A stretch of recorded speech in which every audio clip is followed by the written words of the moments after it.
Bindu. Sajana Naushad. Pooram 35 brother, കല്യാണം നടക്കുമോ? ആദ്യം പരിഹാരം ചെയ്തോളൂ. പരിഹാരമാണ് ഞാൻ പറയുന്നത്, എല്ലാവർക്കും പരിഹാരമാണ് പറയുന്നത്. പരിഹാരം നടക്കുമ്പോൾ, പരിഹാരം ചെയ്ത് ദോഷം മാറുമ്പോൾ ബാക്കിയുള്ള കാര്യങ്ങൾ, എല്ലാ കാര്യങ്ങളും നടക്കും. ആദ്യം ദോഷം തീർക്കൂ. പൂരനാൾ 35 വയസ്സ്.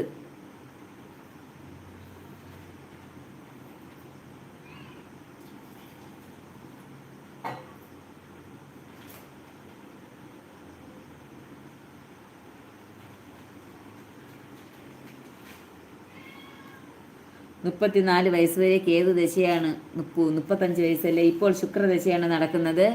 പൂരനാളിന് ഇപ്പോൾ ശുക്രദശയാണ് നടക്കുന്നത്. സജന, നല്ല സമയമാണ്. മഹാലക്ഷ്മിക്ക് ഒരു നെയ്വിളക്ക് കത്തിച്ചോളൂ. അതോടൊപ്പം തന്നെ നാഗദേവതയ്ക്കും കൂടി പരിഹാരം ചെയ്തോളൂ. മഹാവിഷ്ണുവിന് ഒരു പാൽപ്പായസം കൊടുത്തോളൂ. ഇനി നല്ല സമയമാണ്, ശുക്രദശയാണ്. ഇത് പരിഹാരങ്ങൾ ചെയ്യുമ്പോൾ തടസ്സങ്ങൾ മാറി ജീവിതം വിജയത്തിൽ. ആർക്കെങ്കിലും എന്തെങ്കിലും ബുദ്ധിമുട്ടുണ്ടെങ്കിൽ ഡേറ്റ് ഓഫ്